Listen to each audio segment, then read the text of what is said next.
केंद्रीय ट्रेड यूनियनों और कर्मचारी संघों की फेडरेशनों के आह्वान पर 12 फरवरी की अखिल भारतीय हड़ताल को सफल बनाओ को लेकर कर्मचारियों, मजदूरों, किसानों का महासम्मेलन कृषि हमारे देश के लिए एक सेवा है, जरूरी सेवा है। एक झलक। देश अगर कृषि के ऊपर स्वनिर्भर नहीं होगा तो देश जो है बाकी देश के सामने झुक जाएगा।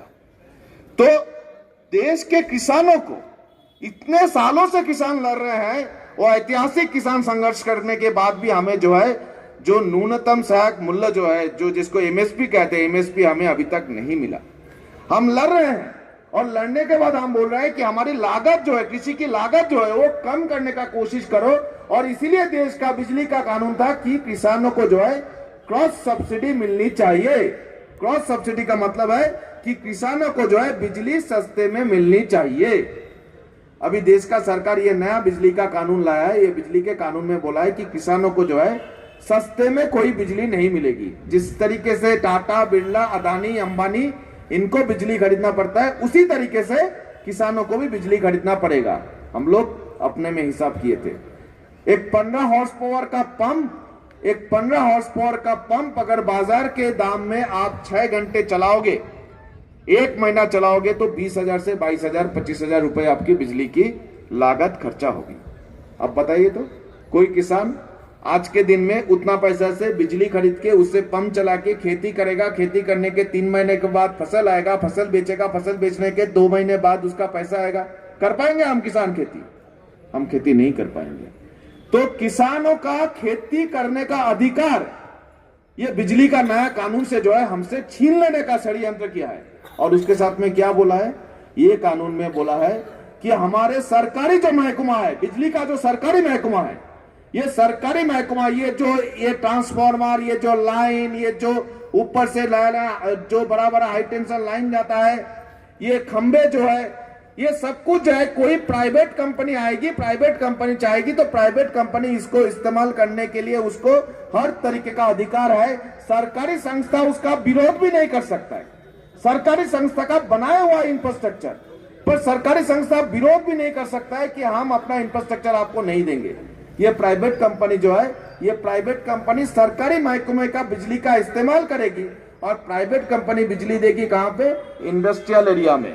प्राइवेट कंपनी बिजली देगी कहां पे?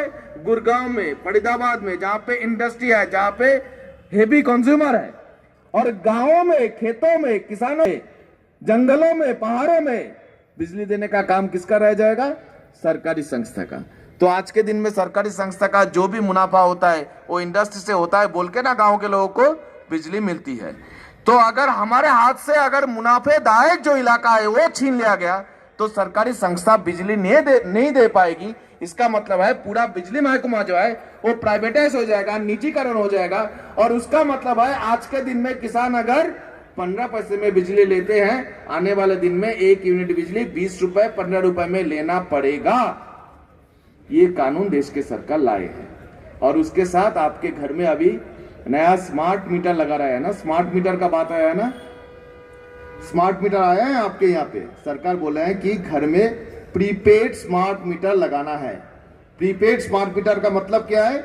मतलब ये है कि अगर आपके घर में मीटर लग गया तो आप पैसा भरेंगे, उसके बाद ही आपको बिजली मिलेगी। अगर बीच रात में, रात को 2 बजे अचानक से आपका पैसा खत्म हो गया गर्मी के समय में, तो आपका बिजली भी जो है कट जाएगा। और ये मीटर लगाएगा प्राइवेट कंपनी। प्राइवेट कंपनी को बोला है कि ये मीटर आपके घर में लगाने हैं। सरकारी कंपनी को मीटर लगाने की जो इजाजत है वो नहीं दी गई है। और ये मीटर लगाने का खर्चा भी आपको देना पड़ेगा। एक मीटर का खर्चा है 10-10, 12-12 हजार रुपए एक मीटर। उन्होंने बोला है कि 5 साल के लिए मीटर चलेंगे। तो इस 5 साल के लिए 12,000 देके अपना मरने के लिए मीटर लगाओ। 5 साल बाद फिर वो लोग बोलेंगे इस बार 12,000 में नहीं 20,000 में मीटर खरीदना पड़ेगा। वो मीटर लाओ और ये मीटर में जब पैसा भरोगे तभी बिजली आएगी। पैसा खत्म हो जाएगी, महीने का 25 तारीख है, बिजली अपने आप में आपका कट जाएगा। फिर आपको इधर उधर से आप और भी 1,000 रुपए, 500 रुपए, 2,000 रुपए जुगाड़ करके फिर बिजली का पैसा डालना पड़ेगा, तभी बिजली आएगा। ये कानून लाया है, ये प्रक्रिया शुरू कर दिया है। और क्या बोला है ये मीटर लगने से दिन में आपका बिजली का खर्चा कम और शाम में आपका बिजली का खर्चा ज्यादा। बिजली कब इस्तेमाल करते हैं हम?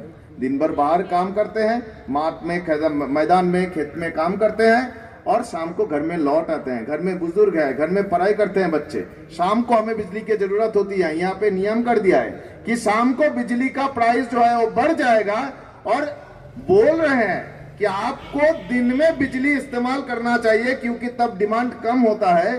शाम को आपको बिजली इस्तेमाल नहीं करना चाहिए। तो दिन में घर में कोई नहीं रहेंगे, हम सब लाइट फैन चला के चले जाएंगे। शाम को जब काम करके घर में लौट आएंगे तब हमें अंधकार में रहना पड़ेगा। ऐसा कानून ये लोगों ने लाने का बंदोबस्त किया है। हमने बोला कि ये जो है देश के आम जनता का, किसानों का, मजदूरों का बिजली का अधिकार लेके छीन के चले जाने का कानून इतना बड़ा षड्यंत्र लाया है। हमने बोला कि ये एक के साथ दूसरा सब कुछ जुड़ा हुआ है, सब कुछ एक के साथ दूसरा जुड़ा हुआ है। हमारा बिजली का अधिकार चले जाने का मतलब हमारा भविष्य का जो पीढ़ी है वो पढ़ाई नहीं कर पाएगा। हमारा बिजली का अधिकार चले जाने का मतलब है जो हम खेती है वो खेती नहीं कर पाएंगे। हमारा बीज का अधिकार चले जाने का मतलब है कि हम जो है बीज के लिए, खेती के लिए विदेशी कंपनी के ऊपर निर्भर हो जाएंगे। हमारा जमीन चले जाने का मतलब जो है हमारा कोई पहचान, कोई वजूद नहीं रहेगा।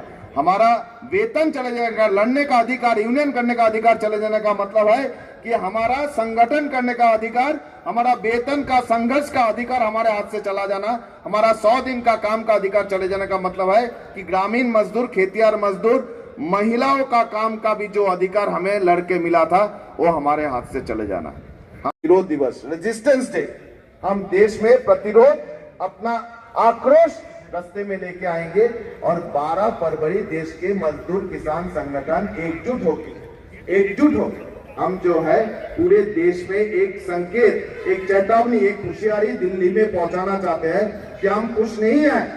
देश के मजदूर, देश के किसान, देश के नौजुवान, देश के महिला, छात्रा, हम खुश नहीं हैं। ये आवाज हम दिल्ली में पहुंचाना चाहते हैं 12 तारीख। तो 12 तारीख जो है हमारी समझदारी, हम ऐसे सोच रहे हैं कि पूरे हरियाणा में हर क्षेत्र में हजारों के तादाद में रास्ते में हम आ जाए। पूरे देश में हम एक जगह में 2, 3, 4, 5 हजार करके हम रास्ते में लोग, किसान, मजदूर आ जाए, रास्ता बंद कर दे, रेल बंद कर दे, ताकि ये एक अंतर्राष्ट्रीय घटना बन जाए कि हमारे देश के मजदूर, किसान एक दूसरे चरण के लड़ाई के लिए, एक दूसरा मजदूर किसान संघर्ष के लिए तैयार हो गया है। और ये संघर्ष हम दिल्ली में जो बैठे हैं उसको अगर सुनेंगे नहीं तो गिरेंगे। क्योंकि शिक्षा नीति जो हमारी पुरानी शिक्षा नीति थी उसमें हमें विज्ञान पढ़ाया जाता था, उसमें हमें देशभक्ति पढ़ाई जाती थी, हमारे को बताया जाता था कि किस तरीके से देश के प्रति प्रेम होना चाहिए। आज नई शिक्षा नीति में कर्मकांड पढ़ाने की बात कर रहे हैं, धार्मिकता, कट्टरता उसके अंदर लाने की बात कर रहे हैं। क्या ये विरोध के लिए, सवाल इसके लिए बुलंद नहीं होना चाहिए? आज जिस तरीके से समाज के हर एक वर्ग पर हमला है, क्या हमें इकट्ठा नहीं होना चाहिए? ये महासम्मेलन आज देश और दुनिया के कर्मचारी, मजदूर, किसान, आम जनता, छात्र सबको एक जगह इकट्ठा करने का आह्वान करता है। और साथियों, जब ये राजनीतिक लोग सत्ता के लिए जो रात दिन एक दूसरे को कोसते हैं, जिनकी ना विचार एक जैसा है, ना जिनकी मांगे एक जैसी है, वो एक हो सकते हैं, तो हम क्यों नहीं एक हो सकते? क्यों नहीं हो सकते? ये सवाल हमारे सामने है। लेकिन ये महासम्मेलन इस बात का, इस जीत की भूमि पर गवाह बनेगा कि आप देश का मजदूर, कर्मचारी, किसान, आम जनता, छात्र सब एक जगह होकर के लड़ेंगे। और वो 12 फरवरी को अपनी ताकत दिखाएंगे मजबूती के साथ में, क्योंकि कच्चा कर्मचारी 30-30 साल से पक्का होने की बात देख रहा है। पक्का करने का भारतीय जनता पार्टी ने 12 साल से कोई कानून नहीं बनाया हरियाणा के अंदर, उनको कच्चा बना दिया और कच्चे में भी गारंटी की बात हरियाणा कौशल रोजगार निगम के माध्यम से की जा रही है, जो टोटली नौजवानों को गुलाम बनाने का काम है। गारंटी हमारे कौशल रोजगार की नहीं, गारंटी नहीं चाहिए, नौकरी पक्की, काम पक्का, नौकरी पक्की, पक्का लेटर चाहिए।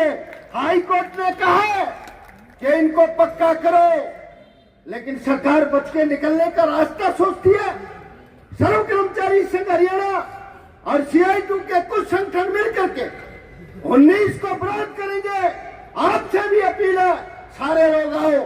हमने 12 तारीख की हड़ताल को मजबूत करने के लिए हरियाणा में चाहे कर्मचारियों के कोई भी संगठन हो, उनसे बात करी है। पेंशन बहाली संघर्ष समिति, हरियाणा महासंघ और जो भी संगठन है, सबसे बात करेंगे हड़ताल को मजबूत करने के लिए, क्योंकि यह हड़ताल किसानों के लिए भी है, मजदूरों के लिए भी है, तो कर्मचारियों के लिए भी यह हड़ताल है। क्या आज पूरे प्रदेश का कर्मचारी जो नौकरी में है या रिटायरमेंट है या नौकरी के लिए लाइन में लगा है, उसको पुरानी पेंशन नहीं चाहिए, उसको 8वां वेतन आयोग नहीं चाहिए, खाली पद भरे जाएंगे तो युवाओं को पक्की नौकरी मिलेगी? क्या ये सबकी बात नहीं है?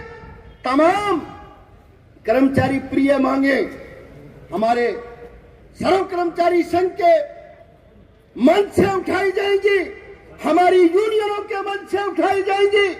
और साथियों, हम तो पूरी मजबूती के साथ इस हड़ताल को मजबूत करने के लिए जुट चुके हैं। हमने अभी हाल ही में अपनी राज्य की कॉन्फ्रेंस की, उसमें आह्वान हुआ, हमने जिलों की मीटिंगें कर ली, हमने ब्लॉकों पर मीटिंगें शुरू कर दी और CI2 के साथ मिलकर के हम जत्था अभियान चलाएंगे। तमाम संगठन मिलकर के अभियान चलाएं और 12 तारीख की हड़ताल में केवल किसान, मजदूर, कर्मचारी नहीं, तमाम हरियाणा प्रदेश के लोग शामिल होने चाहिए। हमारे सम्मेलन की ओर से यह आह्वान होना चाहिए कि 12 फरवरी की हड़ताल में शामिल होने के लिए छोटा व्यापारी, छोटा दुकानदार, रेहड़ी पटरी पर काम करने वाला, मजदूर कमा करके खाने वाला, सब इस हड़ताल में शामिल हो, क्योंकि ये हमले सबके ऊपर है। सबसे पहले अगर बिजली पर हमला है, गरीब की झोपड़ी से लट्टू बंद होगा। अगर शिक्षा पर हमला है, गरीब का बच्चा अनपढ़ बनेगा। अगर रोजगार पर हमला है तो गरीब भुखमरी का शिकार होगा। तो आओ मिलकर के हम सब आज ये तय करें कि हम 12 फरवरी की हड़ताल में खुद भी जाएंगे और तमाम हरियाणा प्रदेश के संगठनों को, मजदूर, कर्मचारी, किसानों को, व्यापारियों को, दुकानदारों को अपील करेंगे। और उसके लिए चाहे हमें एडवर्टाइजमेंट के लिए, अपील के लिए गाड़ियां चलानी पड़े, रागनियों के माध्यम से करें, तमाम हथकंडे अपनाए जाने चाहिए। और 12 फरवरी की हड़ताल इस देश में सरकार के सामने ये तय कर दे कि एक तरफा देश नहीं चलेगा। यह देश शहीद भगत सिंह का है, यह देश अम्बेडकर का है, यह देश सबका है। और सबके लिए जो नीति बनेगी तो देश आगे बढ़ेगा। नहीं तो भारतीय जनता पार्टी की इस सुरवादी सरकार के सामने तमाम वो आंदोलन करने के लिए हम तैयार हैं जो हमें संविधान अधिकार देता है। जय संघर्ष, जय एकता। 12 फरवरी की हड़ताल को सफल बनाओ। जय संगठन। बंद करेंगे, हम करेंगे, बंद करेंगे। मेवात से हाफिज सिराजुद्दीन जी आए हैं, उनसे अपील है कि वो भी स्टेज पे आ जाएं।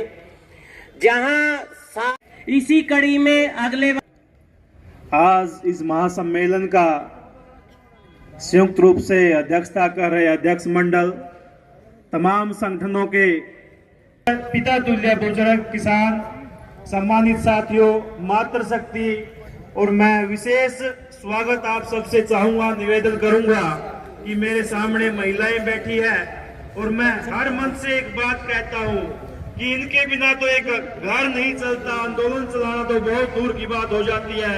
तो इनका मैं स्वागत चाहूंगा कि ताली बजाकर आप इन महिलाओं का यहाँ पर स्वागत करें। और साथियों, जैसा कि तमाम वक्ता